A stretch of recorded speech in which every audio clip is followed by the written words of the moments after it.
It's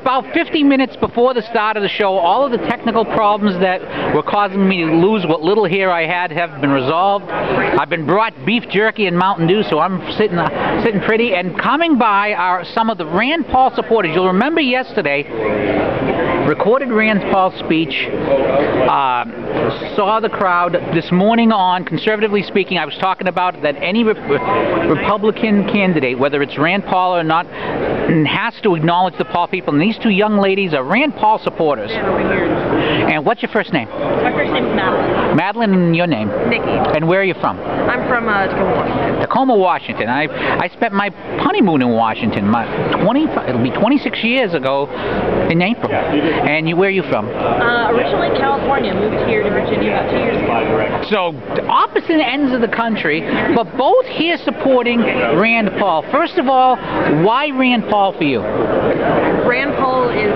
the biggest advocate of civil liberties in the world, without question. There's nobody else talking about the NSA wiretapping, as was noted, the abuses with the Obama administration regarding, indefinite detention or anything like that. Nobody like, Ben Carson or Ted Cruz is talking about that, but, he's our guy. No one else really like that. And yourself? For much the same reasons. I think that, the NSA right now is, I think, the most important issue to a lot of people today. And, that holds true for myself as well. I hold my privacy near and dear to my heart, and I'm really glad that at least someone's standing up for us and suing the NSA. Now, one of the things I've often said, because I will be very straight with you, I am more of an interventionist. My father served in World War II. But I've always believed that you don't trust your political friends with a power that you wouldn't trust with your political enemies. Is that really the gist, that a powerful government is bad, a too powerful government is bad and corrupting no matter who welds it, whether it's your ally or your opponent? I think in regard to Rand's foreign policy, I find that, I believe in a strong national defense. I absolutely am for that. What I'm not for is being in countries unnecessarily or intervening in conflicts and causing strife in that country that otherwise we wouldn't be having. I think that would have been the case in Syria had we proposed a stronger intervention there. And I think that would have been the case in Ukraine if we, one of the smartest things that have been said by a president was, you don't have to explain something you haven't said, and I think President Obama certainly dropped the ball by speaking and when he should have been quiet, frankly.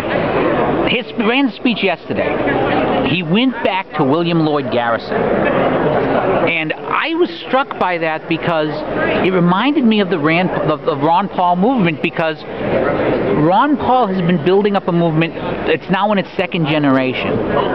And you're here, and there are people like you who are here whose parents came for Ron Paul.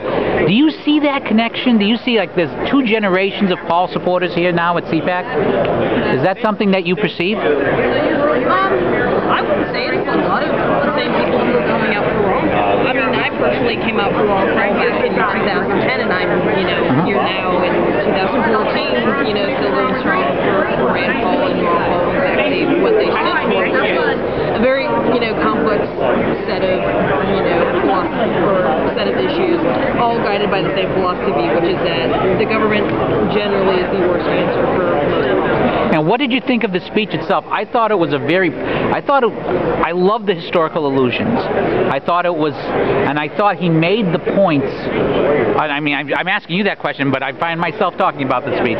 What did you think of the speech he gave yesterday? I thought that he straight up killed the CPAC, and that's just the best way I can kind of put it. Is that nobody else was that specific. Nobody else seemed strong in their convictions. There was a lot of wishy-washy. I believe in the American dream and family and blah blah blah, not specific. But Rand Paul clearly has an enemy in mind, and that's the government spying on its own citizens. And you raised a very important point, and I want to go to you on that, about convictions.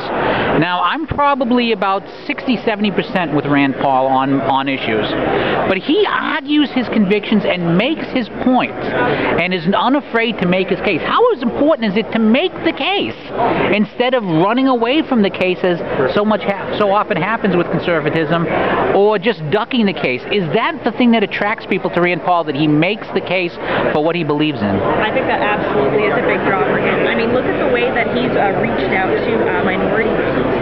The way in which he's gone to Howard University. He's talked to different people that other conservatives are kind of afraid to talk to.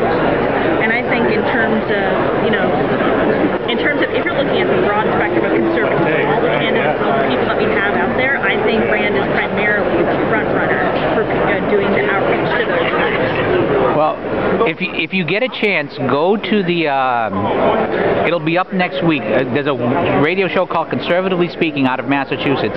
Go and listen to their podcast for this week in the 8 o'clock hour when I talk about that speech. You will find it interesting. Thank you, ladies, so much. And I want to point out, they would I just grabbed them out of the crowd walking by, and they, this is what I think makes the Paul candidacy so formidable, is that people just being grabbed out of the crowd can articulately explain why they support what they mean and the principles. And if you have young people standing on principles now, what's going to happen in a generation? What will they? I think, and I'm going to say this out loud again, the victory in 2016 is going to go through the Paul campaign, either as the nominee, president or vice president, or through cooperation with you, because I think without you guys we lose. It's as simple as that. Thank you very much.